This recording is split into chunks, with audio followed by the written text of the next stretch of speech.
बड़ा ही मधुर श्री बांके बिहारी जी का भजन है। सखियां जो है जितनी गोपिकाएं हैं, कृष्ण जब गोपू को छोड़ करके मथुरा पहुंच गए हैं, सब ब्रज में रोती है, बिलखती है और कहती है बांके बिहारी पिया, ये आपने क्या कर दिया? आपने तो मेरा दिल ही चुरा लिया। दिल तो एक ही होता है और दिल आपने मेरा चुरा लिया, मैं किसके सहारे रहूंगी? सखियां ब्रह्म में गाती है। हम जितने भी भक्त हैं, जितने भी लोग हैं, सबके पिया केवल परमेश्वर हैं, भगवान श्री राम जी हैं, बाकी बिहारी लाल जी हैं।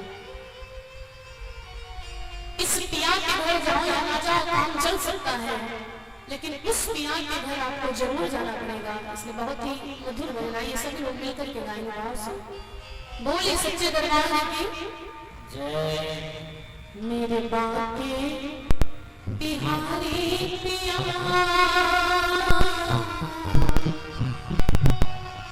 सखियां गाती हो, मेरे बांके बिहारी पिया चुरा दिल मेरा लिया,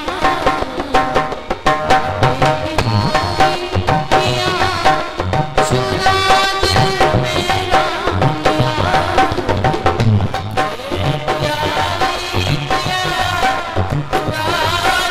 मेरा लिया,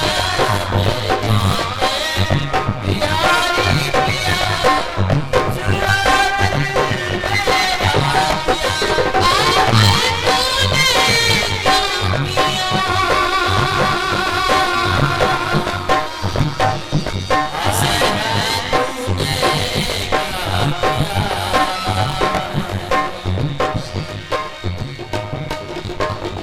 सभी भक्त ऐसे सो रहे बैठ करके, ऐसे मत करिए आप लोग, बातें मत कीजिए और जब भगवान के चरणों में बैठो तो ध्यान लगा कर बैठो।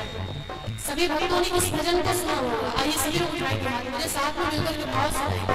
आए भाई तूने ये क्या किया, आए भाई तूने ये क्या किया, आए भाई तूने ये क्या किया, चुरा दिल मेरा लिया, ये बिहारी पिया जो चुरा दिल मेरा लिया।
विरह में रोती है, याद करके कहती है, हे कृष्ण, अगर तुझे छोड़कर ही जाना था तो ये प्रेम जगाया क्यों?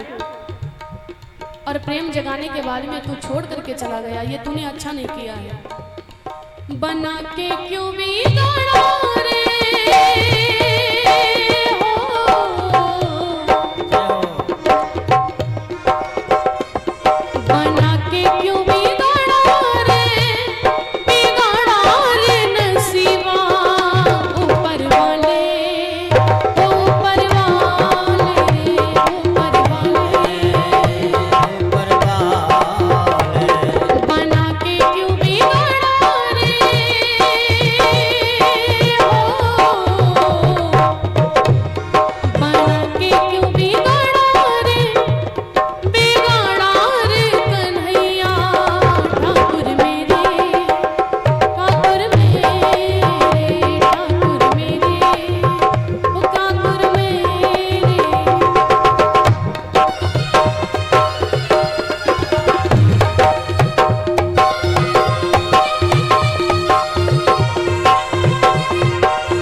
रामचंद्र भगवान की जय हो। बोली दुर्गा माता की जय हो।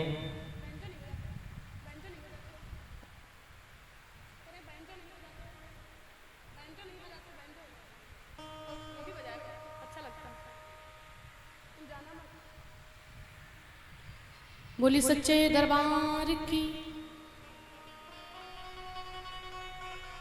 बोली श्री रामचंद्र भगवान की जय हो। अभी आप लोग बड़ी ही सुंदर कथा के दर्शन कर रहे थे, तो मैं तो भूल गई हूँ, मुझे तो याद नहीं, लेकिन आप लोग महाराज जी कथा सुना रहे थे, आपको जरूर याद होगा। आप बताइए कि महाराज जी ने अपनी वाणी को कहाँ पर विराम दिया, फिर उसके आगे की कथा हम आपको सुनाते हैं। क्यों बताएं? आप में से कोई बताए ना? भूल गए आप लोग? अच्छा, इधर से कोई बता दे। महाराज जी ने कथा को कहां पर रोका है? बताओ, ये हाल है। हम कहें बाकी बिहारी और आप लोग कहो ब्यासी हटो पत्ता बहारी। बोली सच्चे दरबार की। कथा आप लोग इतनी जल्दी भूल जाते हो। हाँ भैया बताइए,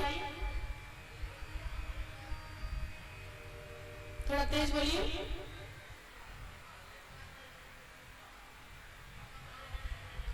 माता पार्वती का रेखा नारद जी देखते हैं, यहाँ तक महाराज जी पहुंच गए। आइए उसकी आगे की बड़ी विचित्र कथा है। बोली सच्चे दरबार की जय, बोली शंकर भगवान की जय। इतनी जल्दी भूल जाते हो, और अगर आपको कोई बात कह दे, आपको बुरी लग जाए, और वहां पर आप बोल ना पाओ कि हम बाद में इनसे बदला लेंगे, और वो बात चाहे 10 साल बीत जाए, आपको याद रहती है कि फलाने आदमी ने हमको ये शब्द कहा था, आज तक मुझे याद है। और कथा आप लोग इतनी जल्दी भूल जाते हो, कथा नहीं भूलना चाहिए। बोली सच्चे दरबार की, बोली श्री बांके बिहारी लाल की जय। जल पे सरिस बिकाए, देखो प्रीति की रीत भली, बिलग हो रस जाए, कपट खटाई परत पुनी। शंकर पार्वती के बीच में कपट रूपी खटाई पड़ गई। प्रेम, प्यार और प्रेम में बहुत अंतर है, क्योंकि प्यार कभी कम होता है, कभी ज्यादा होता है, कभी कम होता है, कभी ज्यादा होता है, लेकिन प्रेम न कभी कम होता है न ज्यादा होता, वो समभाव में होता है। हरि से प्रेम करो, सबसे प्रेम करो, प्यार मत करो, प्रेम करो। प्रेम जो शब्द है ये बड़ा पवित्र शब्द है, प्रेम, क्योंकि प्रेम में ही भगवान निवास करते हैं। अगर प्रेम नहीं होता तो भगवान सबरी के घर जाकर के क्यों बेरों को खाते? प्रेम ही तो था। प्रेम ही बड़ा पवित्र शब्द है। जो प्रेम शब्द है ये बड़ा पवित्र शब्द है, लेकिन आज इन कलयुग के लोगों ने प्रेम शब्द को दूषित कर दिया। प्रेम शब्द को दूषित कर दिया, इसका गलत उपयोग कर लेते हैं। प्रेम वो था जो एक बेटा अपनी मां से करता था, जो एक बहन अपने भाई से करती थी, जो भाई दूसरे भाई से करता था, अपने भाई से करता था, वो प्रेम था। लेकिन आजकल के लोग जो गली गली में प्रेम दिखता है उसे प्रेम समझ लेते। प्रेम शब्द को दूषित कर दिया। प्रेम की परिभाषा क्या है? जिसने कभी जीवन में प्रेम ही नहीं किया तो वो प्रेम की भाषा क्या है जाने। जिस अंधे ने कभी भगवान के रूप को नहीं देखा, दर्शन नहीं किया, अगर आप ऐसा पूछ लो कि भैया भगवान का रूप कैसा है, तो वो क्या बताएगा? क्यों? क्योंकि उसने तो कभी दर्शन किया ही नहीं है। जो वेद पढ़े और भेद करे, मन में नहीं निर्मलता लाए, और जिस अंधे ने प्रभु को देखा नहीं तो रूप बताना क्या जाने। प्रेम करो। प्रेम न बाड़ी वो तुझे, प्रेम न हाट बिकाए, प्रेम तो अंदर तुझे चाहे जो ले जाए। प्रेम शब्द, प्रेम कोई बाजार में बिकने वाली चीज नहीं है जो बाजार में बिकती हो आप जाकर के खरीद लो। बाणी ना उपजे। प्रेम तो हर आदमी के अंदर होता है, चाहे जो ले जाए। लोग कहते कि भगवान ने मुझे कुछ नहीं दिया। बहुत लोग कहते हैं कि भगवान ने मुझे दिया ही कुछ क्या है, लेकिन भगवान का तो ये स्वभाव है, आप लोग खुद ही देखते हो, मुर्दे को भी देते हैं कपड़ा लकड़ी आग। अरे जीते जी की बात अलग रखो, जब इंसान मर जाता है मुर्दे को भी भगवान कपड़ा देते हैं, लकड़ी देते हैं और आग देते हैं। मुर्दे को भी देते हैं लकड़ा, कपड़ा और लकड़ी आग। हम जीते जी कुछ ना हासिल कर सके तो ये मेरा दुर्भाग्य। वो तो मुर्दे को भी सब कुछ देते हैं, लेकिन अगर आप जीते जी कुछ हासिल ना कर सको तो ये आपका दुर्भाग्य है। जब दांत ना थे तब दूध दिया। जब आप छोटे होते हैं, जब दांत ना थे तब दूध दिया, और जब दांत हुए तो अन्न दिया। फिर भी लोग मांस सदरा खाए तो वो क्या करे? देने वाले ने दुनिया को हर चीज दी, पाने वाले न पाए तो वो क्या करे? आदमी में अगर आदमी की तरह आत्मीयता ना आए तो वो क्या करे? तूने जब रचा भगवान खिलौना माटी का, तूने जब रचा भगवान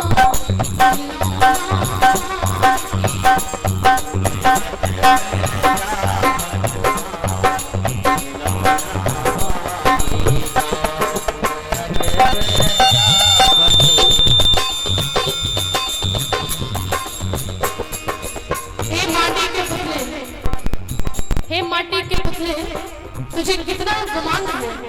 मैं थोड़ा मालूम है। हे माटी के पुतले तुझे कितना गुमान है।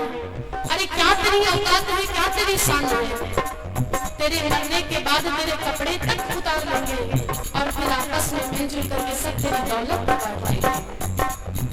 माटी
किसने दिए हैं?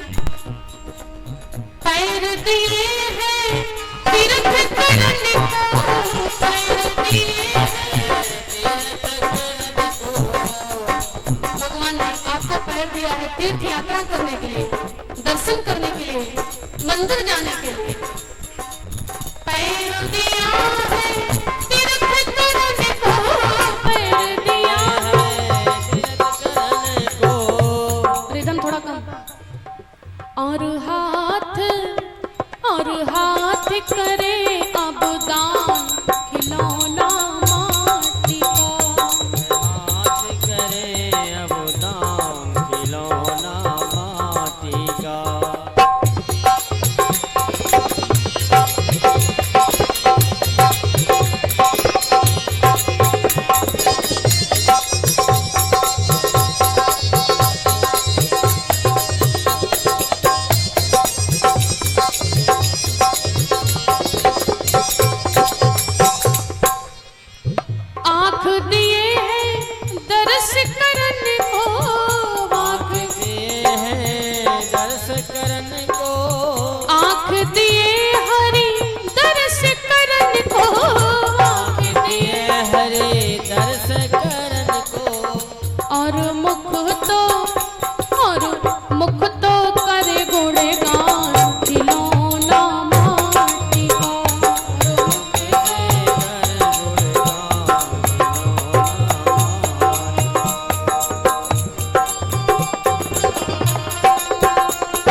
बोली शंकर भगवान की।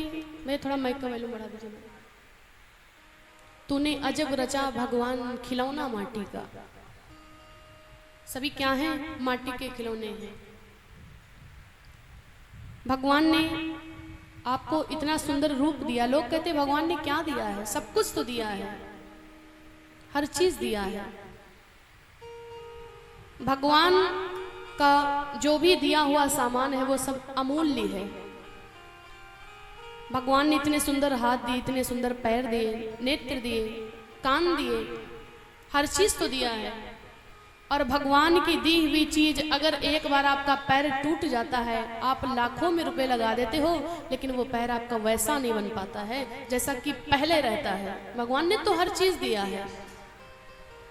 किसी चीज को लेकर के मन में अहंकार नहीं करना चाहिए, मद नहीं आना चाहिए।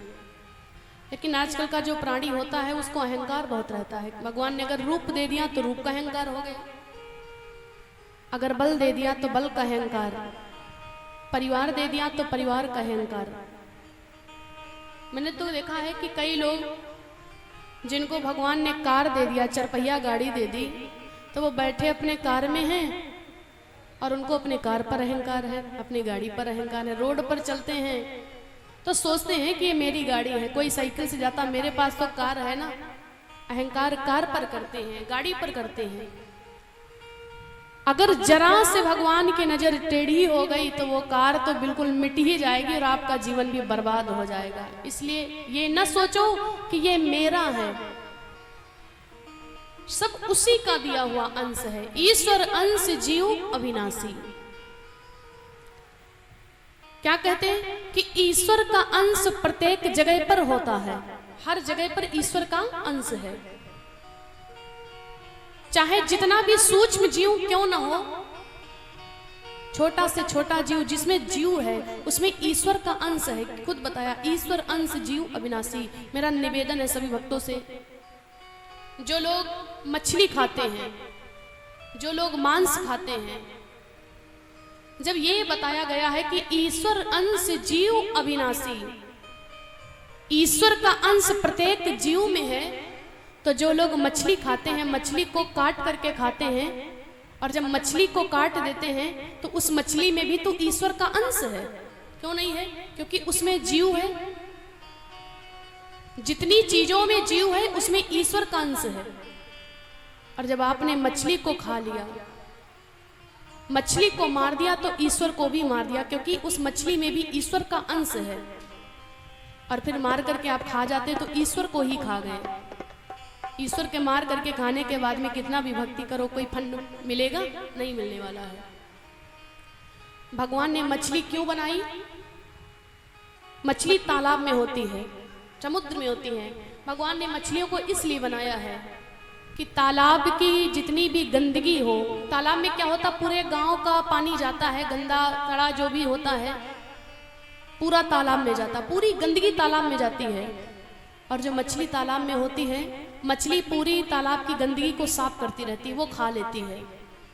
और इंसान इतना गंदा होता कि मछली को ही मार करके खा जाता है। ईश्वर का अंश प्रत्येक जीव में है। भूल में आपका पैर किसी जीव पर पड़ जाए, चींटियां ना जाने कितनी हम लोगों से मरती हैं। आप लोग खेत जाते हो जोतने के लिए, ना जाने कितने जीव मरते होंगे छोटे, लेकिन आपको पाप नहीं लगता, दोष नहीं लगता। क्यों? क्योंकि वो अनजाने में मरे, आपने जानबूझ करके गलती नहीं की। दोष तो तब लगता है जब जानबूझ करके आप किसी को दंड पहुंचाते हो। इसलिए ईश्वर का अंश प्रत्येक जीव में है। बोली सच्चे दरबार की, बोली दुर्गा माता की जय, बोली श्री रामचंद्र भगवान की जय।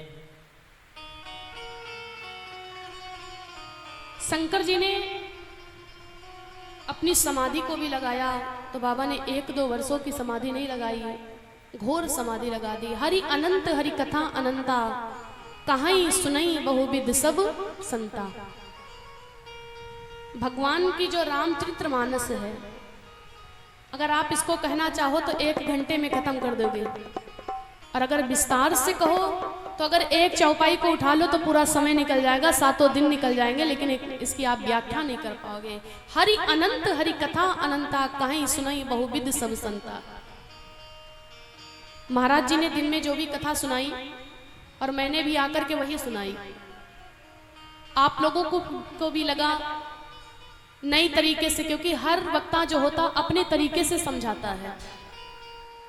इस कथा का जितना ही मंथन करो, राम कथा का जितना ही मंथन करो उतना ही अच्छा लगता है, उतना ही भाव प्रकट होता है। और मैं तो जान ही नहीं पाती हूँ, एक ही चौपाई को लेकर के 3 घंटे निकल जाते, समझाते समझाते समय खत्म हो जाता है। बोली सच्चे दरबार की, बोली सांवरे सरकार की जय। शंकर जी ने घोर समाधि लगा दी। 1-2 वर्षों की नहीं, 87,000 वर्ष बीत गए। और जब 87,000 वर्ष बीते,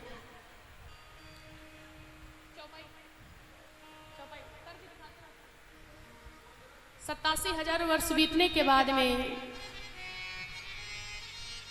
राम नाम शिव सुमिरन लागे, राम नाम शिव सुमिरन लागे, राम नाम शिव सुमिरन लागे, राम नाम शिव सुमिरन लागे, राम नाम शिव सुमिरन लागे, राम नाम शिव सुमिरन लागे, राम नाम शिव सुमिरन लागे, राम नाम शिव सुमिरन लागे। तो जानी ही सती जगत पति जागे, जानी ही सती जगत पति जागे,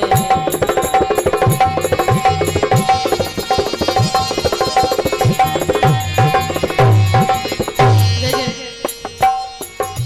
राम नाम का नाम सुना तो सती गई हैं। और जाई शंभु पद बंदन की जाई,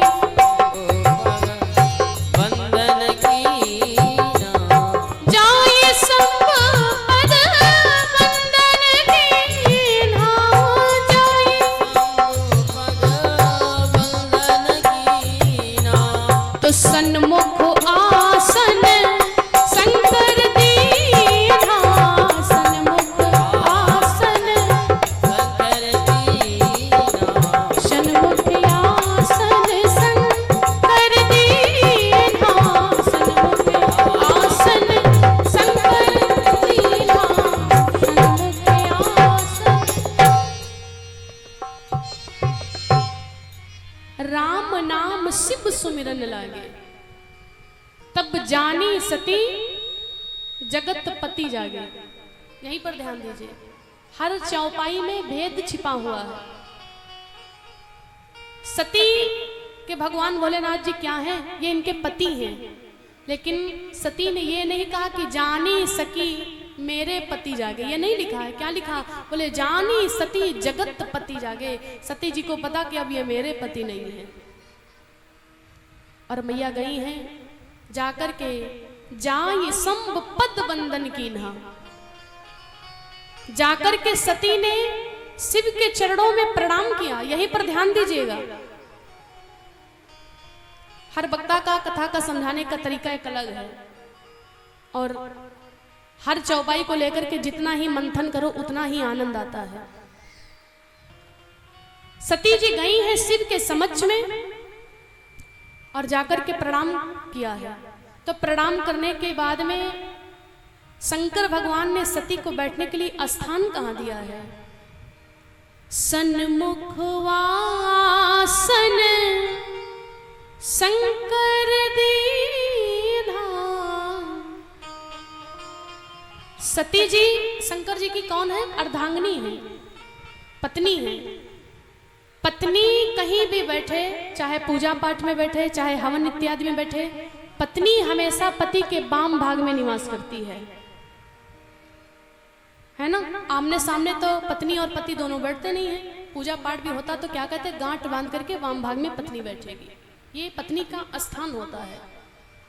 सती माता शिव की पत्नी है और सती से भगवान शिव इतना प्रेम करते थे कि कभी सती माता भगवान भोलेनाथ जी के वाम भाग में निवास करती थी, कहीं गोद में बैठी रहती थी।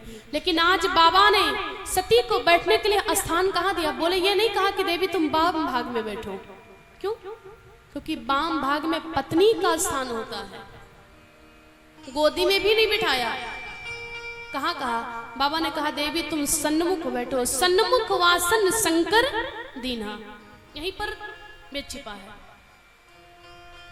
क्योंकि पत्नी हमेशा वाम भाग में बैठी है और सामने स्थान किसका होता है? सामने स्थान मां का होता है।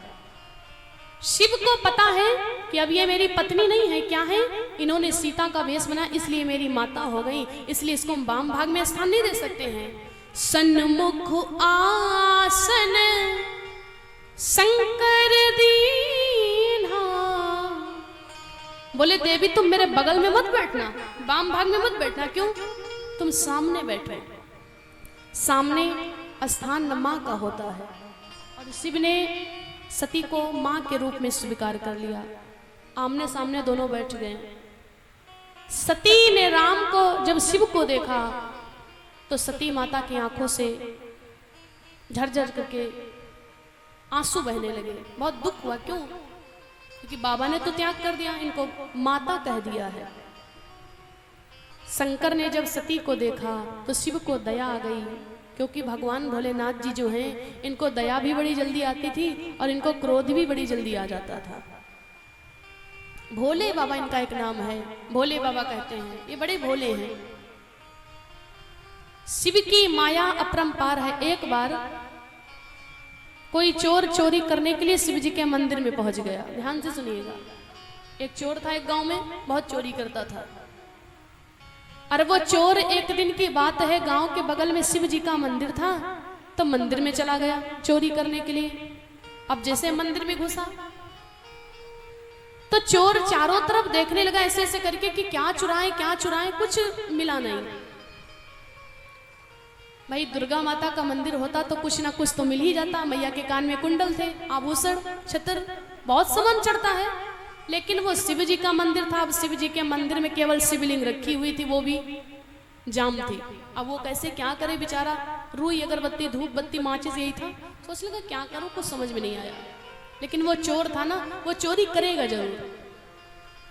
चोर चारों तरफ ऐसे ऐसे करके निहारने लगा और जब चोर की नजर ऊपर गई तो चोर ने देखा क्या कि वो घंटा बंधा हुआ था। बोले भैया अब तो काम बन गया, यही खोल लेंगे, कम से कम इतना बड़ा है, 2000 का तो हो ही जाएगा, इससे अच्छा कुछ है नहीं। लेकिन सोचने की बात यह है, वो चोर सोच लगा घंटा खोले तो खोले कैसे? मान लीजिए ये भगवान शिव का शिवलिंग है और शिवलिंग कि ऊपर सिद्धांत से बीचों बीच में वो घंटा बंधा हुआ, खोले तो खोले कैसे? अगर वो बगल में होता तो कोई सीढ़ी वगैरह ला करके पा भी सकता था, खोल सकता था, लेकिन वो बीचों बीच में कैसे पा जाए? बहुत दिमाग लगाया, कुछ समझ में नहीं आया। तो थोड़ी सी आइडिया आ गई। बोले एक उपाय है क्या? सोचने का लगा क्या करते हैं, लाओ भगवान शिव के शिवलिंग पे खड़े हो जाते हैं और जब खड़े हो जाएंगे तो अच्छी तरीके से घंटा पा जाएंगे और खोल लेंगे। किया क्या? उसने घंटा को खोलने के लिए जैसे एक पैर शिवलिंग पर रखा ही था कि भोले बाबा प्रकट हो गए। बोले शंकर भगवान की, भगवान भोलेनाथ जी प्रकट हो गए। अब तो चोर कांपने लगा, एक पैर नीचे है, एक पैर ऊपर शिवलिंग पे, वो कांपने लगा। शंकर जी कहने लगे भैया मैं तुमसे प्रसन्न हूँ, कोई वरदान मांग लो। चोर कहने लगा है बाबा कैसी बातें करते हो, कहीं मुझे मारना तो नहीं चाहते? बाबा कहेंगे नहीं मेरे भैया मैं तुमसे प्रसन्न हूं, तुम कोई वरदान मांग लो।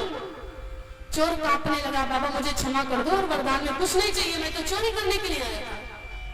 शंकर जी कहने के नहीं नहीं तुमको वरदान देंगे जरूर, तुम कुछ भी मांग लो। ये बाबा की दया, वो गया था चोरी करने के लिए, लेकिन बाबा कहते वरदान मांग लो। तो वो चोर चरणों में शंकर जी के गिर गया और कहने लगा बाबा एक बात बताओ, मेरी समझ में नहीं आता। बोले क्या? ध्यान से सुनिएगा। चोर ने कहा बाबा आप हमसे कहते वरदान मांग लो। अरे आपको तो मुझे दंड देना चाहिए क्योंकि मैं चोरी करने के लिए आया था, और आप उल्टा हमसे कहते हो कि वरदान मांग लो। शंकर बाबा ने बड़ी विचित्र बात कह दी। शंकर जी ने उस चोर के गाल में हाथ लगाकर के कहा, रे मूर्ख कहीं के, मेरे जितने भी दुनिया में कलयुग के भक्त हैं सब मुझको प्रसन्न करने के लिए कोई मेरे शिवलिंग पे दूध चढ़ाता है। चढ़ाते कि नहीं चढ़ाते? किस लिए? कि भोले बाबा प्रसन्न होंगे। कोई मेरे शिवलिंग पे धतूरा चढ़ाता है, कोई मेरे शिवलिंग पे बेलपत्र चढ़ाता है, लेकिन तू मेरा इतना बड़ा भक्त है ना कि पूरा के पूरा मेरे ऊपर चढ़ गया, इसलिए मेरे मुझसे प्रसन्न हो। क्योंकि वो भंडारा बोलने के लिए शिवलिंग पर नहीं चढ़ गया। बाबा ने कहा तुमसे बड़ा दिया नहीं हो सकता, तो तुम पूरा के पूरा मेरे ऊपर चढ़ गए। ये क्या है? ये भोले की कृपा है। भोलेनाथ से निराला कोई देव नहीं, भोलेनाथ से निराला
भोलेनाथ से निराला कोई देव नहीं, ओ शंभुनाथ से निराला कोई देव नहीं, भोलेनाथ से निराला कोई देव नहीं, ओ भोलेनाथ से निराला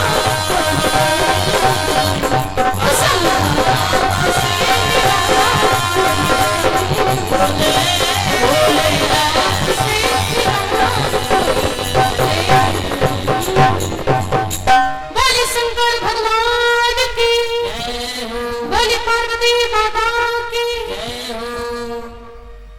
शिव की कृपा है, भोले की कृपा है।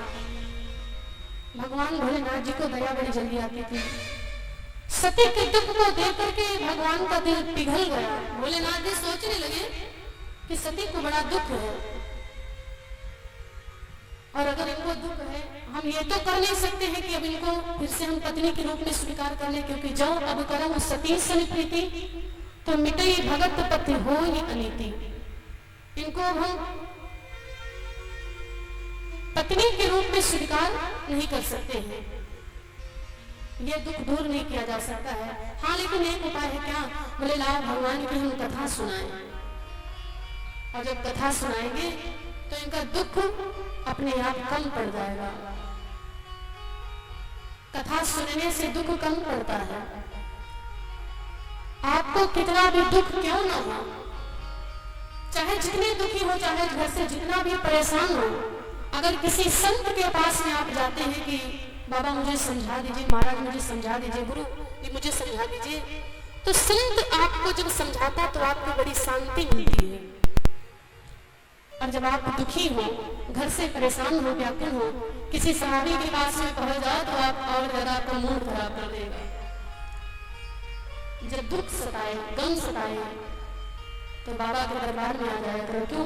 क्योंकि बड़े दुख के दिनों में वो काम आते हैं, बड़ी दुख के दिनों में वो काम आते हैं, और जब कोई नहीं आता तो मेरे राम आते हैं। ये राम की कृपा है, श्री राघवेंद्र सरकार की कृपा है। सती के दुख को कम करने के लिए बाबा ने कथा को सुनाना आरंभ किया, लेकिन आज भी सती का कथा से मन हट गया। कथा कहने से ज्यादा कठिन बात है कथा को सुनना, और कथा को सुनने से ज्यादा कठिन बात है कथा को जीवन में उतारना। सुनने का मतलब ये नहीं कि कथा को सुन तो लिया और सुनकर के ही पंडाल में छोड़ दिया, ये मतलब नहीं निकलेगा। कई लोग ऐसे होते हैं, आप कहते हो भैया चलो कथा सुनने के लिए, तो क्या कहते भैया हम नहीं जाएंगे। क्यों? बोले हमने ना जाने अपने कथा जीवन में कितनी कथा सुन डाली, बहुत हम कथा सुन डाले। बहुत लोग कहते हैं, इसका अर्थ निकालिए, क्या कहते हैं? बहुत कथा सुन डाले। मैं इसका तो अर्थ मैं यही निकालती हूँ कि सुन तो लिया, लेकिन सुनकर के वहीं पर डाल दिया, वहीं पर छोड़ दिया, अपने जीवन में नहीं उतारा। कथा को सुनने के बाद में उतारना चाहिए। शिव ने कथा को सुनाना आरंभ किया, और जैसे कथा आरंभ हुई सती का मन फिर से हट गया। कथा सुन रही थी, और ऊपर जब नजर गई तो देखती क्या है, किन्नर नाग सिंध गंधर्वा बंद समेत चले सुर सरबा। सती की तुरंत ध्यान बट गया, कथा खंडित हो गई। सारी कथा आप लोगों ने अभी महाराज जी के मुखारबिंद के श्रवण किया। और सती माता बिना बुलाए दक्ष प्रजापति के भवन में गई है, जबकि बाबा ने समझा दिया कि देवी तदपि विरोध, अरे बिना बुलाए अगर जाओगी ना तो सम्मान नहीं बल्कि अपमान होगा। क्यों? बाबा कहते हैं तदपि विरोध मान चाहोगी, कहाँ गए कल्याण न हो, कहाँ गए कल्याण न हो। सीधा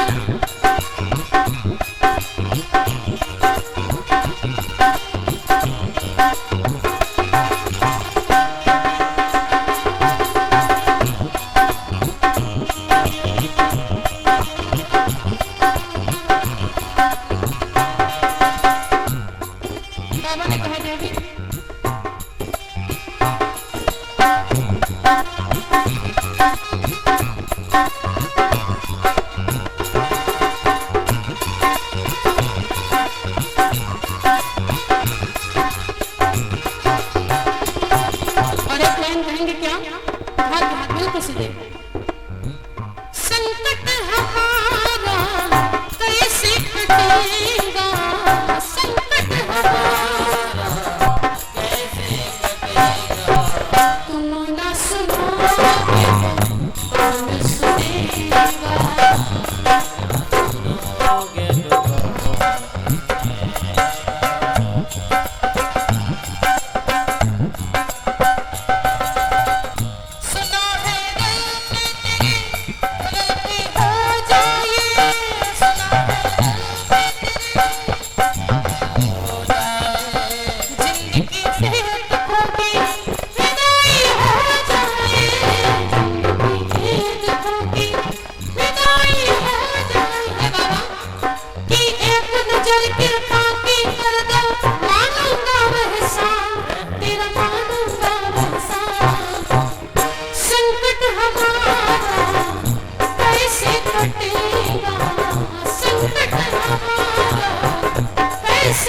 बचेगा, तुम ना सुनोगे तो कौन सुनेगा।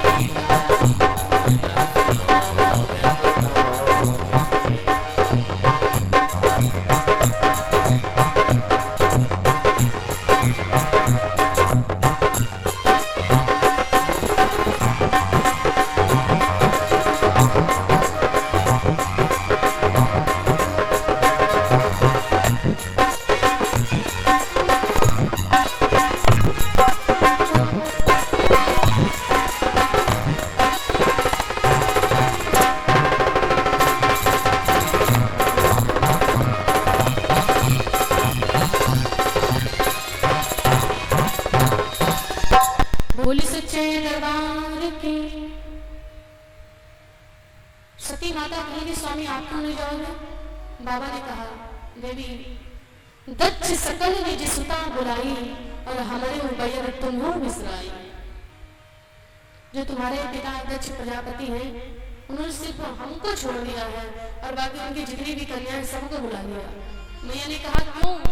बाबा ने कहा ब्रह्म सभा हम सनद कुमाना तेते आज हम करहु अपमाना। शिव की और दक्ष की ससुर और दामाद की दुश्मनी कब से हो गई? ये कथा आप लोग सुनेंगे तो तभी तो समझ पाएंगे कि दक्ष ने बुलाया क्यों नहीं।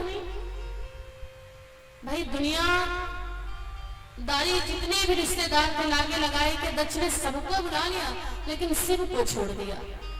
करने क्या जा रहा है? यज्ञ करने जा रहा है। जैसे कथा होती है यज्ञ अनुष्ठान किया जाता है, यही बस यज्ञ था। और उस यज्ञ में दक्ष प्रजापति ने दीप दीप के जितने भी राजा लोग थे, जितने भी देवता लोग थे, लागे लगाए के रिश्तेदार मामा फूफू मौसी कोई को छोड़ा नहीं, लेकिन अपने सगे दामाद को छोड़ दिया, शिव को छोड़ दिया। भैया समझने की विचित्र बात तो ये है, यहाँ पर कथा हो रही है और इस कथा में सब देवी देवताओं के नाम से रोज प्रतिदिन पूजा की जाए, भोग लगाया जाए, फल चढ़ाया जाए, फूल चढ़ाया जाए, धूप लगाई जाए, लेकिन भगवान शिव का अगर इस कथा में एक बार जयकारा भी ना बोला जाए तो क्या ये कथा सफल हो जाएगी? नहीं हो सकती। और दक्ष प्रजापति तो इतना अभिमानी है कि वो शिव का ही हिस्सा काट करके भैया यज्ञ करना चाहता, तो कहां सफल हो जाएगी? वो यज्ञ के माध्यम से शिव को नीचा दिखाना चाहता है।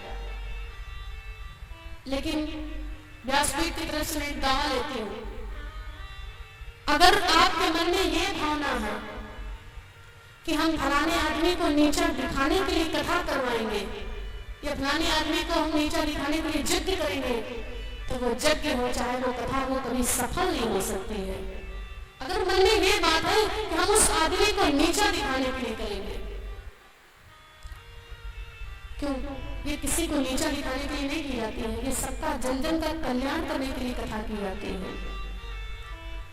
और दक्ष नीचा तो दिखाना चाहता है, वो भी ऐसे वैसे कोई इंसान को नहीं, भगवान भोलेनाथ को ही नीचा दिखाना चाहता है कि हम इनको अपमानित करेंगे, इनको नहीं बुलाएंगे। सती ने कहा स्वामी क्या आप नहीं चलोगे? शिव ने कहा नहीं। बोले क्यों? शंकर भगवान बोले मैं नहीं जाऊंगा क्योंकि मुझे पत्र नहीं मिला है, निमंत्रण नहीं मिला है।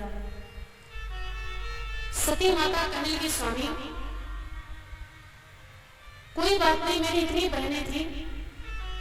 तो माता जी का जगह भी नहीं लाने लगी, इधर इधर इधर जाग जाओ भैया, बड़ी आफत दिखाई पड़ रही है, नजर हटी तो घटना घटी, जरा से नजर हट जाए कि उस माताओं को नहीं लाना चालू कर देती। बोली सच्चे दरबार की। कथा तो सुनो, बड़ी विचित्र कथा है। ऐसे राम की कथा है जिसे श्रवण कर मिट जाते हैं जन्म जन्म की व्यथा। जय श्री राम कथा। शंकर जी सती से क्या कहते हैं? देवी जाते तो, लेकिन मुझे पत्र नहीं मिला है, निमंत्रण नहीं मिला है। तो सती माता ने कहा कोई बात नहीं है, मेरी इतनी बहनें थी, इतने रिश्तेदार थे, मेरे पिताजी मान लीजिए मुझे भूल गए होंगे निमंत्रण देना। शंकर जी कहेंगे देवी अगर निमंत्रण देना भूल जाते तो जरूर जाते, लेकिन उन्होंने तो मुझे जानबूझ करके छोड़ दिया है। और जब जानबूझ करके छोड़ दिया है, तदपि विरोध मान जहाँ कोई, तहाँ गए कल्याण न होई। देवी, उन्होंने जानबूझ करके छोड़ दिया है। वो चाहते कि हम ना जाएं, और अगर ऐसे भी हम जबरदस्ती जाएंगे तो वहां पर जाने के बाद में तहाँ गए कल्याण न होई, सम्मान नहीं बल्कि अपमान होगा। शिव ने कहा, बड़ा भजन है, जिस भजन में राम का नाम न हो, उस भजन को गाना ना चाहिए। जिस भजन में राम का, सभी लोग गाएंगे, किसी के हाथ बंद नहीं होना चाहिए, मुख से भी गाएंगे। जिस भजन में राम का नाम न हो, उस भजन को गाना चाहिए।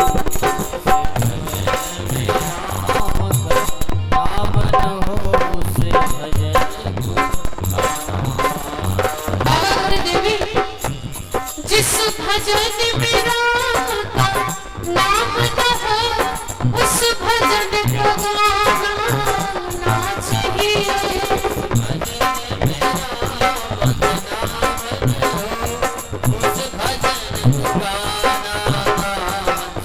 और सुनो देवी, तुम जाने को बोल रहे हो ना, मैं बताता हूँ कि जिस जगह पे अपना मान न हो, उस जगह पे जाना ना चाहिए।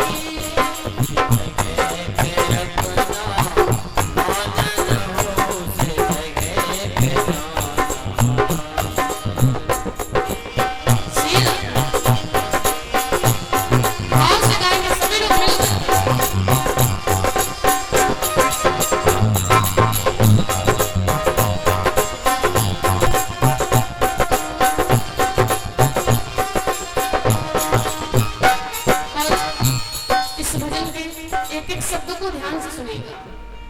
संत जन गाते हैं, चाहे बेटा जितना सुंदर हो, कभी सर पे चढ़ाना ना चाहिए।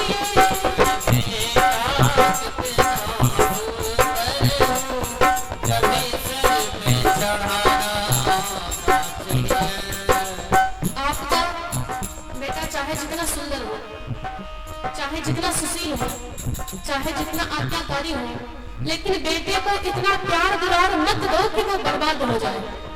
क्यों? अगर आपका बेटा बर्बाद हो गया तो जिस प्रकार चोरों को चांदनी की रात बुरी लगती है, चोरों को चांदनी की रात बुरी लगती है, उसी प्रकार बिगड़ी औलाद को हर बात बुरी लगती है। अगर आपकी औलाद बिगड़ गई है, आप उसे अच्छा बताओगे तब भी उसे बुरा ही लगेगा। इसलिए चाहे बेटा जितना सुंदर हो, उसे सर पे चढ़ाना ना चाहिए।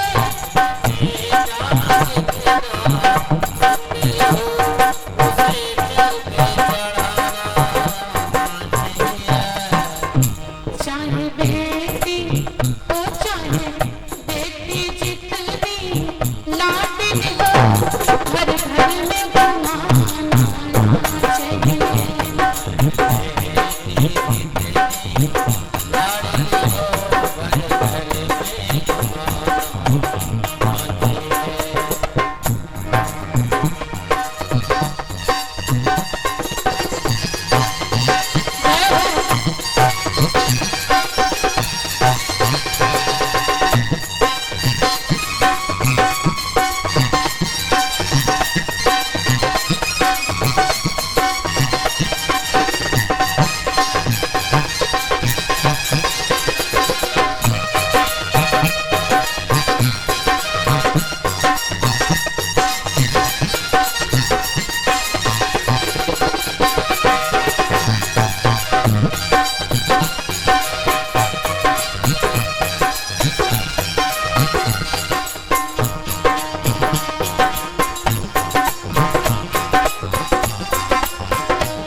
बताना नाच है।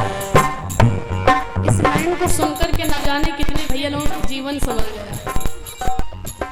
बहुत भैया लोग ऐसे हैं जो हर बात पत्नी को बताते हैं, जो बताना चाहिए वो भी बताते, जो नहीं बताना चाहिए वो भी बताते हैं। लेकिन पत्नी को हर बात बताना नहीं चाहिए। जिस योग्य है भाई, हर बात अगर बता दो तो लड़ाई झगड़ा होगा तो पत्नी क्या कहेगी, हमसे ज्यादा नेक ना बनो, अपने मन से सब कुछ बता चुका होगा।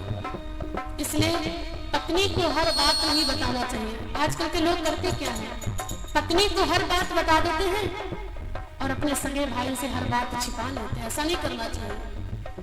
चाहे पत्नी कितनी सुंदर है, हर बात बताना ना चाहिए।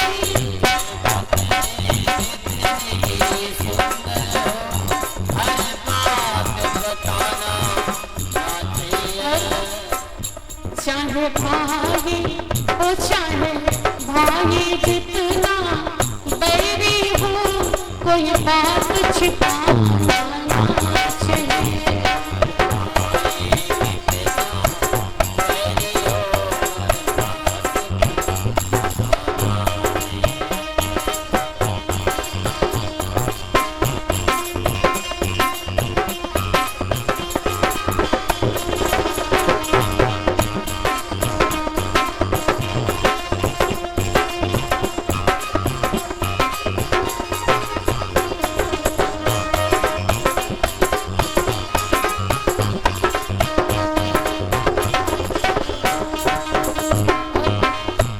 जिस माँ ने हमको जन्म दिया, दिल उसका दुखाना ना चाहिए।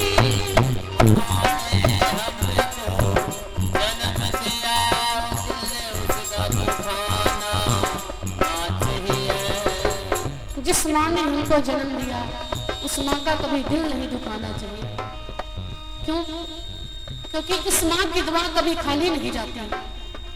इस माँ की दुआ कभी खाली नहीं जाती, और अगर ये माँ दे दे बद दुआ तो उस माँ से भी टाली नहीं जाती। एक माँ 4-5 बच्चों को बर्तन मांझ करके खिला देती है।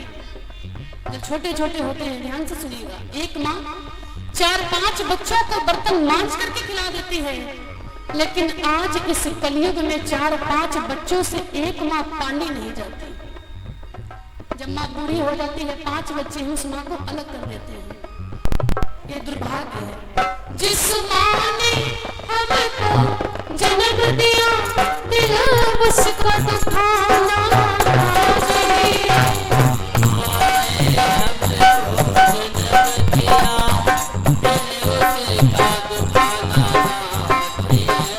जिस पिता ने जिस पिता ने हमको पाला है, उसे कभी रुलाना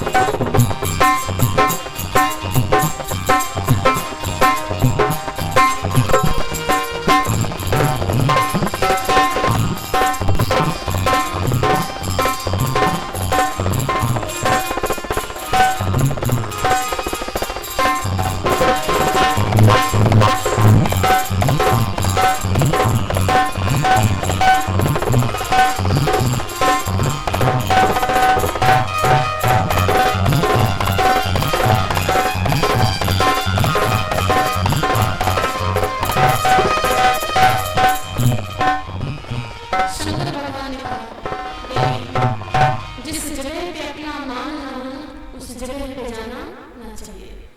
तुम जाने को बोल रही हो। थोड़ी सी कथा सुनेंगे कि बाबा की दुश्मनी कब से हो गई। शंकर जी कहते हैं, दक्ष सभा हम सनद कुमाना, ब्रह्म सभा हम सनद कुमाना, कहते आज हो कर हो कुमाना। ब्रह्मा जी की सभा में जब दक्ष प्रजापति राजा बन गया ना, तो इसने तो पार्टी रखी, मीटिंग किया। यहाँ भी जब प्रधान जीत जाते हैं, प्रधान जी इलेक्शन कोई जीत जाता है तो जीतने की खुशी में कुछ ना कुछ तो प्रोग्राम करता ही है। सब लोगों को बुलाता है, जो उनकी पार्टी के लोग होते हैं, बड़े सहयोग करते हैं।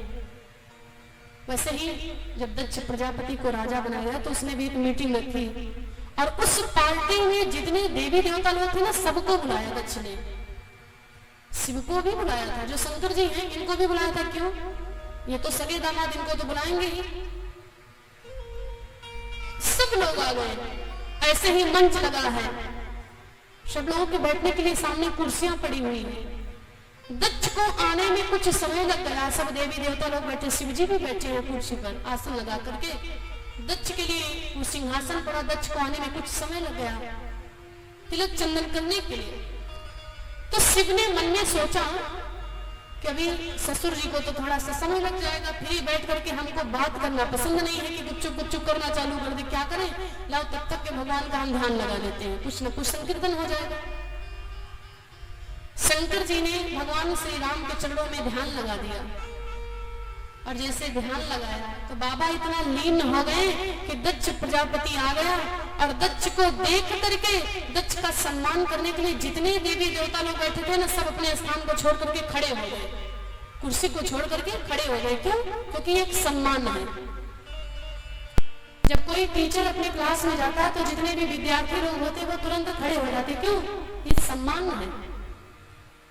और जब दक्ष आया सिंहासन के पास में तो जितने देवता लोग बैठे थे सब उठ करके खड़े हो गए, लेकिन शिव जी नहीं खड़े हुए।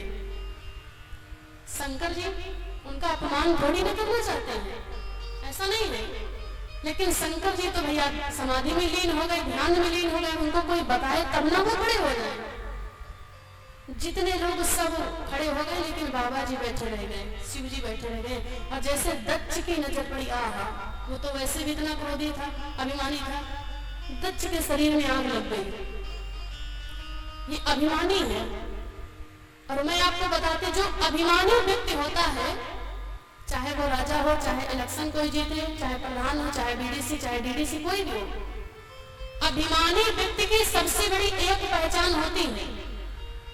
कौन सी? उसको देख करके कितने लोग खड़े हुए हैं उन पर उसकी नजर नहीं जाएगी। उनको देख करके कितने लोग बैठे रहे हैं अभिमानी व्यक्ति की उसी के ऊपर नजर जाएगी कि देखते कि ये हमको देख करके खड़े नहीं हुए, बाद में भैया तुमसे बदला लेंगे जरूर। इतने लोग खड़े, उस पर नजर नहीं जाएगी। जो बैठा उसी की वो ध्यान से देखेगा, अच्छा तो तुम नहीं खड़े हुए हो। और ये दक्ष अभिमानी है। इतने राजा लोग खड़े, कोई प्रभाव नहीं पड़ा, लेकिन शिव को देखने लगा और देखते देखते भैया जो कुछ मुख में आए बाबा को सुनाना भी चालू कर दिया। अघोरी कहीं का, बंदर कहीं का, मूर्ख कहीं का, शरीर पर एक वस्त्र तक नहीं है। कहा मेरी बेटी मृग नैनी, मैंने सती का इसके साथ में, अघोरी के साथ में विवाह कर दिया। इसको जरा से भी अकल नहीं कि उठ करके कैसे सम्मान किसी को करना चाहिए। वहीं पर बाबा को सुनाना रम के, ये ससुर जी दामाद जी बेचारे सुन रहे हैं, लेकिन बाबा बोले कुछ नहीं, कोई बाने में जो मुख में आए बोलते जाओ, बोलते जाओ। मूर्ख कहीं का, घोड़ी कहीं का, बंदर कहीं का, बहुत कुछ कहा। कहने लगा कि अगर ये समाज में बैठे तब ना इनको समाज का ज्ञान हो। भूत प्रेतों के बीच में रहने वाले, क्या अकल है कि कैसे किसी का सम्मान किया जाता है। जो मुख में आया बोलता गया, सुनाता गया। लेकिन भैया सबसे स्पष्ट तो बात ये है ना कि भगवान शिवलिंग पे, जो शिव जी होते, शिव जी के शिवलिंग पे जितना भी चढ़ाओगे सब नीचे आ जाएगा, ऊपर रुकने वाला नहीं है। वो इतना सुनाता गया, इतना सुनाता गया, लेकिन बाबा के ऊपर प्रभाव ही नहीं पड़ा, क्योंकि शिवलिंग पे जो ऊपर भी चढ़ाओ सब तुरंत नीचे आ जाता है। शिव जी को क्रोध नहीं आया और दक्ष ने वहीं पर कसम खा ली कि आज तुमने मेरा अपमान किया है और इसका बदला लेने के लिए मैं अपने महलों में यज्ञ रखूंगा और उस यज्ञ में सबको बुलाऊंगा, लेकिन तुमको छोड़ दूंगा। सती को बताया, सती ने जिद कर लिया, कोई अपने आप मत जाइए, लेकिन मैं जरूर जाऊंगी। शिव से जिद करके रही है। पिता भवन जब गई भवानी, दक्ष त्रास का हो न सन्मानी, सागर बलि मिली एक माता और भगनी मिली बहुत मुस्कुराता। सती जी जब अपने महल में प्रवेश करती है ना, जो लोग सती को देख करके पहले हालचाल पूछा करते थे, माताएं हमारी जब अपने मायके जाती हैं तो मायके में चाची, दादी, बड़ी मम्मी जो लोग भी होती हैं, सब माताओं को देख करके हालचाल पूछना चालू कर देती कि बिटिया सब ससुराल में ठीक है, बच्चे ठीक हैं, परिवार संतुष्ट है। सती से भी सब लोग पूछते थे। जो लोग सती से पहले पूछा करते थे हालचाल, वो लोग आज सती को देख देख करके मुख फेर रहे हैं, देखना तक पसंद नहीं करते हैं। कोई नहीं बोला। और यहीं से माता सती के शरीर में ज्वाला जलना उत्पन्न हो गई। किसी को कोई बात कह दो, कोई आदमी आपको कुछ कहेगा, झगड़ा कर लेते तो दुख कम हो जाता है, लेकिन अगर उसको सह लो तो वो दिल में ज्वाला प्रकट हो जाती है। ये अपमान सती को सहा नहीं गया। क्यों? क्योंकि सबसे कठिन जात अपमाना, सबसे कठिन जात होती है अपमान की। अगर आदमी की बेइज्जती हो जाए, इज्जत हर आदमी की होती है, चाहे वो कितना भी नीचा आदमी क्यों ना हो, लेकिन सबसे कठिन जात अपमाना, सबसे कठिन जात तो अपमान की होती है। अपमान नहीं होना चाहिए। सती को यह सहन नहीं हुआ। सती जी गई तो है और मन में विचार करने लगी, कोई बात नहीं, ये तो गांव वाले हैं, बोले या ना बोले, लेकिन मेरी माताजी मेरे पिताजी होंगे, बस सब पूरा है। भवन में जैसे गई, सती की मां ने जैसे देखा, दौड़ती दौड़ती आई और सती के गले से लिपट करके फूट फूट करके वो मारो रोने लगी। बेटी तू आ गई, बहुत अच्छा किया। क्यों? क्योंकि ये मां की ममता है, ये मां का प्रेम है। मां की जो ममता होती है वो अनंत होती है। माता और पिता में बड़ा अंतर होता है। किसी ने प्रश्न किया, क्यों भैया, जहां पर देखो मां का ही नाम लाया जा रहा है लेकिन पिता का नाम इतना नहीं आता है? मैं बताती हूँ कि माँ और पिता में अंतर होता है। क्यों? क्योंकि जब हम लोग माँ कहते हैं तो हमारा मुख खुल जाता है। माँ कह करके देख लीजिए, जब माँ कहते तो आपका मुख खुल जाता है। जिसके सामने आपका मुख खुल जाए, आप कुछ भी कह सको, वो है माँ। और जिसको देख करके आपका मुख बंद हो जाए, वो है बाप। बाप कह करके देखो, पा में आपका मुख बंद हो जाएगा। बेटा जो बात किसी से नहीं कह पाता, पिता से भी डरता है, वो बात अपनी माँ से कह देता है। बोली जन्म देने वाली मैया की। आइए सभी लोग एक बार दुर्गा माँ के लिए नहीं, काली माँ के लिए, अपनी अपनी माँ के लिए जोरदार जयकारा बोलेंगे। बोली जन्म देने वाली मैया की। और मेरे साथ में मिलकर के सभी लोग अपनी अपनी माँ के लिए भाव से गाएंगे भी। दुख लागी है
लेकिन अगर आपकी माँ नहीं है तो माँ का दर्जा कोई ले नहीं सकता। इसलिए अपनी माँ को उठाएंगे। सभी लोग भाव से कहेंगे क्या?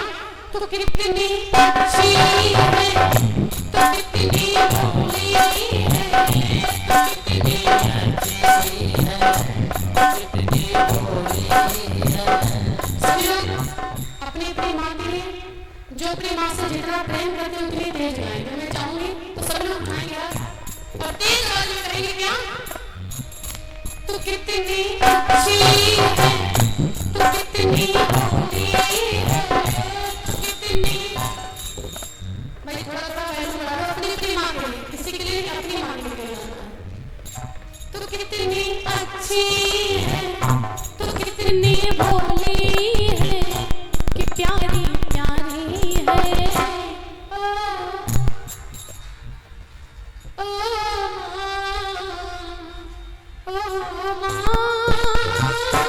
प्यारी माँ, ये जो दुनिया है ये बन है घाटों का, ये जो दुनिया है ये बन है घाटों का, तू फुलवारी है।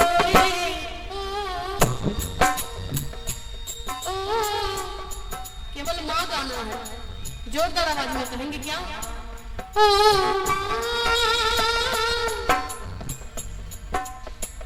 ये माँ के लिए प्रेम है। जो माँ आपके लिए फूट फूट करके रोने लगती, क्यों?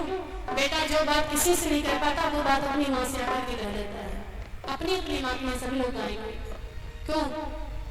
क्योंकि बारिश के मौसम में माँ साया बन जाती थी, खुद भीगती रहती थी, मुझे सूखे में सुलाती थी। ये माँ की ममता है। अपना नहीं तुझे सुख दुख कोई,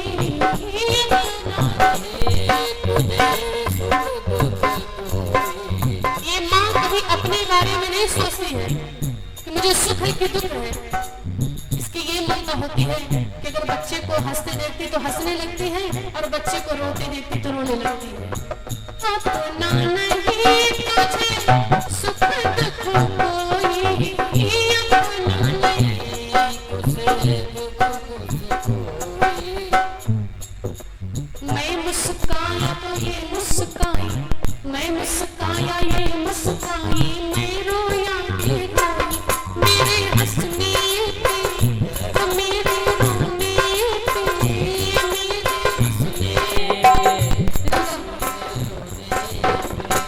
तू बलिहारी है।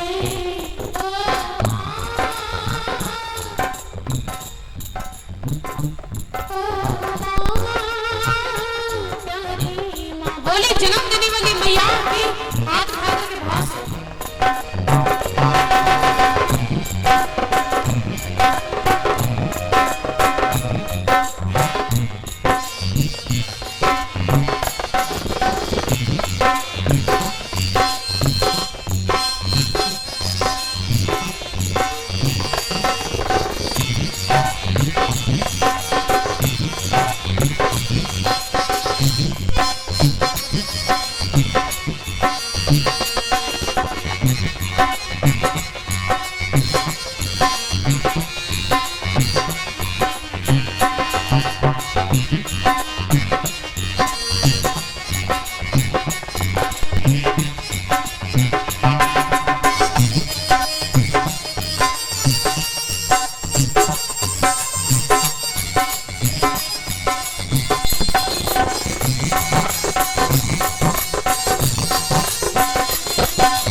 कभी कभी तो ऐसा कोई दिन आ जाता कि आप रोना चालू कर देते, पूरी रात रोते रहते हो और ये माँ आपको सुलाती रहती है, पूरी रात आपके लिए जागती रहती है।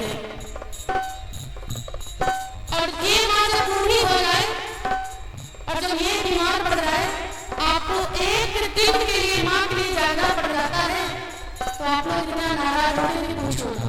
क्या कहते हैं, पूरी रात निकल गई, आज सो नहीं पाए। जरा सोचिए, ये माँ कभी कभी ऐसा होता है कि पूरी रात आपके लिए जागती रहती है। माँ बच्चों की जान होती है, माँ बच्चों की किस्मत वाले वो होते हैं, किस्मत वाले वो होते हैं, जिनकी माँ होती है तो कितनी शीतल, तो कितनी भोली है, तो कितनी शीतल है, कितनी भोली है, तो प्यारी प्यारी है।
दिलवा जमाने से प्यार छिपेगा कहीं, प्यार छिपाने से बीते गुजरे लम्हों की सारी बातें करवाती है। दिल के सुर की दीवारों को बस याद ही रह जाती है। बाकी सब सपने होते हैं। तो एक बार अपनों के हाथ उठाएंगे सभी लोग। अपने तो अपने होते हैं,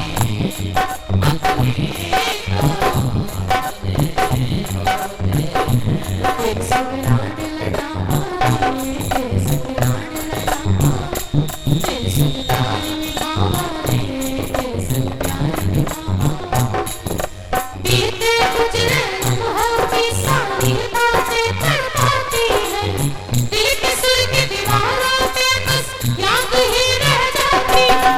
ये बाकी सब सपने होते हैं। तो आप सभी लोग उठाएंगे हाथ, बिल्कुल सीधा और कहेंगे क्या? अपने तो अपने होते हैं,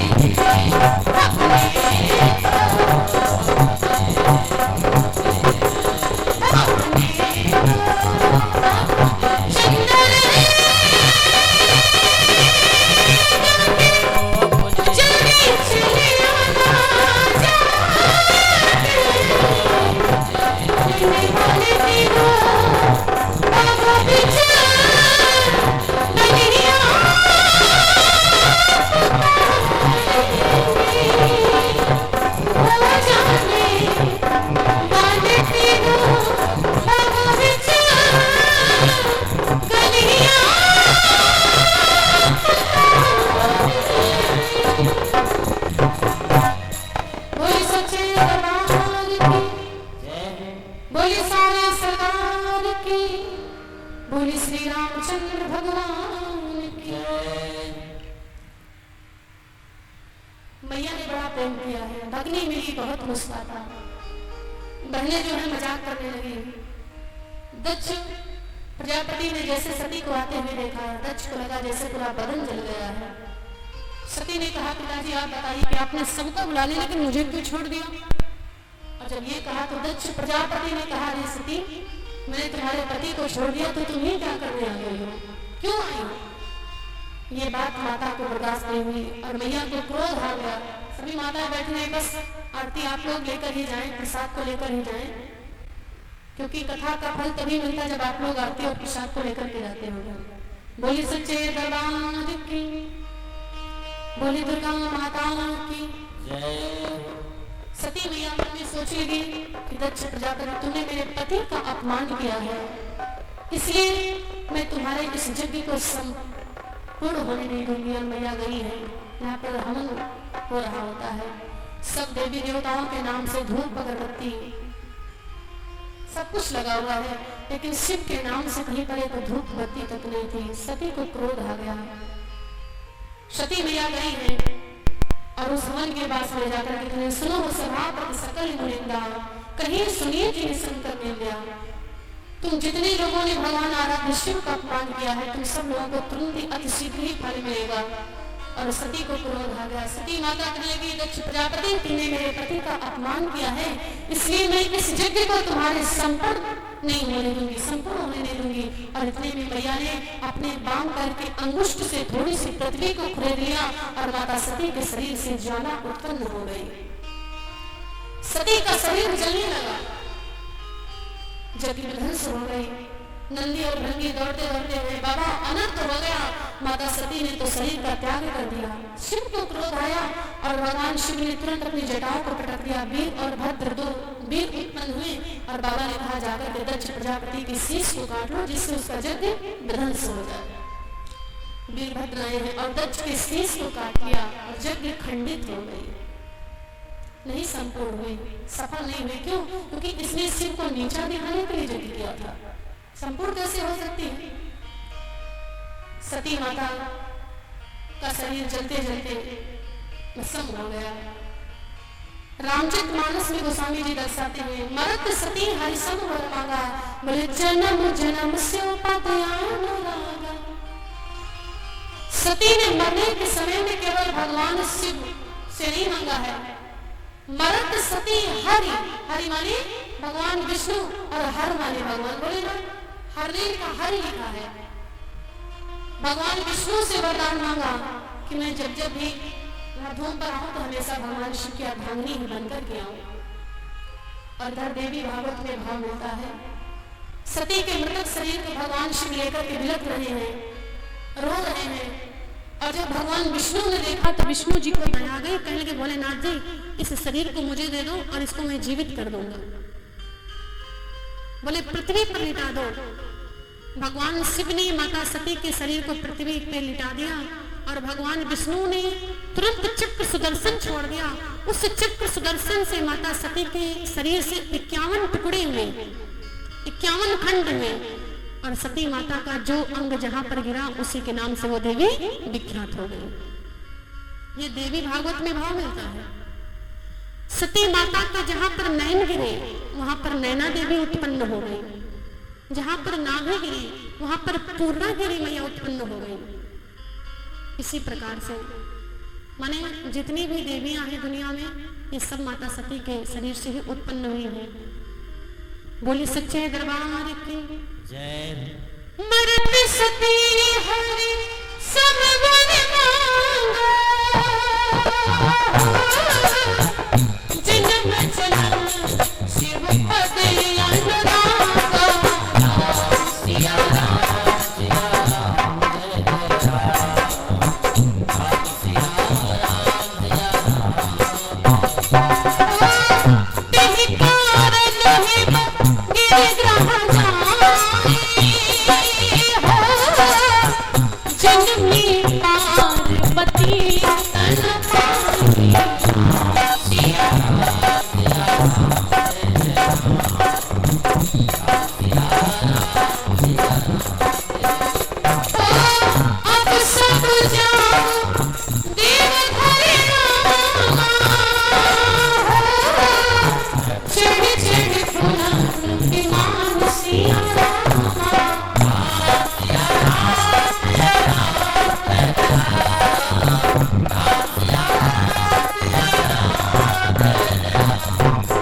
बोली सच्चे दरबार की। माता सती का प्रागट्य महाराज हिमाचल के महलों में हुआ और जब हिमाचल के महलों में हुआ तो अपार खुशियां मनाई जाने लगी। देवनी नारद जी को जब पता चला, नारद समाचार जब पाए तुरंत महाराज हिमाचल के महलों में प्रवेश करते। बड़ी विचित्र कथा है, जो भी कथा है कल आप लोग दिन की बेला में श्रवण करेंगे। और कल रात्रि में भगवान भूत भावन भोलेनाथ जी का विवाह होगा। अनोखे दूल्हे की अनोखी बारात। शिव जी के बाराती कौन कौन थे? भूत, प्रेत, पिशाच, साकरी, डाकनी, चुड़ैल। कोई भूत बाकी नहीं था जो भगवान भोलेनाथ की बारात में ना। तो बड़ी दिव्य कथा है। कल दिन की बेला में आप लोग माता पार्वती का प्रागट्य कैसे हुआ और नारद जी उस कन्या के हाथ को पकड़ करके बताते गए हैं। जो भी कथा आप लोग कल दिन की बेला में श्रवण करेंगे। बोली सच्चे दरबार की। अब हमारे और आपके बीच में केवल 5 दिन का समय बचा हुआ है, इसलिए आप लोग ये मत सोचो कि अभी तो 5 दिन में किसी दिन चले जाएंगे, क्योंकि पल से पल में क्या हो जाए इस मिट्टी भरे शरीर का कुछ पता नहीं, तकदीर का कुछ मालूम नहीं है। आप कहते हो कि हम 5वें दिन लास्ट दिन जाएंगे, ये कोई गारंटी नहीं ले सकता है। कोई ये नहीं कह सकता है कि कल प्रातः काल का सूरज हम देखने को पाएंगे कि नहीं पाएंगे, ये कोई नहीं कह सकता है। इसलिए आप लोग ये मत सोचो कि अभी तो 5 दिन है। तो कल दिन में भी आप लोग भारी से भारी संख्या में उपस्थित हो। यहाँ का लाइव कार्यक्रम चलता है, चैनल का नाम हरिभक्त है, इस पर लाइव चलता आप लोग देख सकते हैं। और आप लोग मेरे भजन को, मेरे कथा को यदि सुनना चाहें तो आप लोग मेरे चैनल पर भी सुन सकते हैं। मेरा चैनल अलग है, हरिभक्त वाला अलग है। मेरे चैनल का नाम है व्यास सोनम जी या सोनम व्यास जी, आप डालेंगे तभी आ जाएगा। आपको अनेक प्रकार के भजन, भगवान की सुंदर सुंदर कथाएं आप लोग श्रवण कर सकते हैं। चैनल को सब्सक्राइब करके बेल आइकन प्रेस करके अपने गांव का नाम, अपना नाम कमेंट में जरूर डालना, ताकि मुझे पता चले कि आपके गांव से कितने लोग जुड़े हैं। बोली सच्चे दरबार की। आइए 2 लाइन का भजन और उसके बाद में फिर भगवान की पावन आरती। बोली दुर्गा माता की, बोली शंकर भगवान की।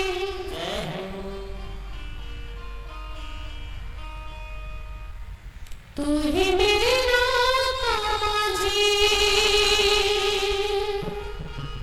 ओ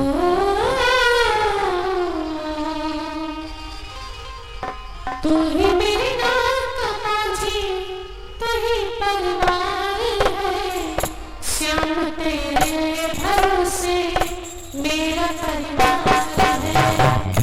श्याम तेरे भरोसे मेरा परिवार है।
आप लोग यूट्यूब चैनल पे सुन लेना। भजन की अंतिम सभी को उठाएंगे, हाथ बिल्कुल सीधा करेंगे। क्या श्याम तेरे भरोसे मेरा परिवार है। श्याम तेरे भरोसे मेरा परिवार है। तू ही मेरी रामाजी, तू ही मेरी रामाजी, तू ही परिवार है।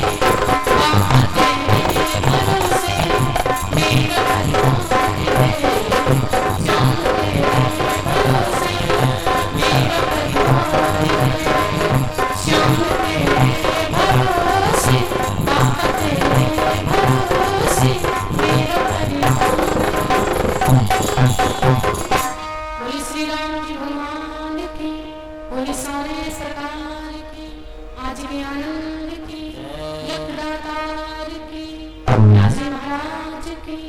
सभी लोग अपने उचित और स्थान पे खड़े हो जाइए। आइए मुख्य जयकान जी आरती करने के लिए आ जाए। वैसे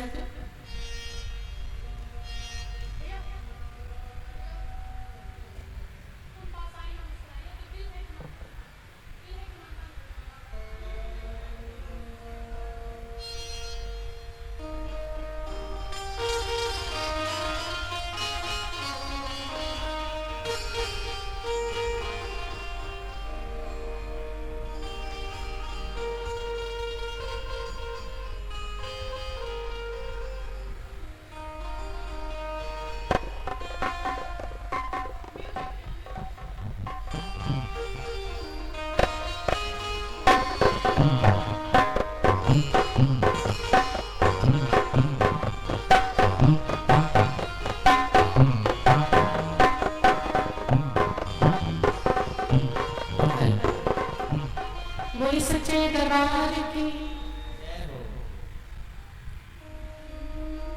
ऊंचा कर दीजिए थोड़ा सा, थोड़ा ऊंचा कर दीजिए।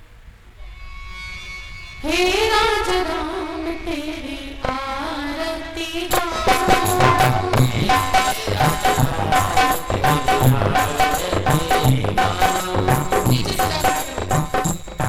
श्री आवाज बिहारी तेरी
तेरी आरती गा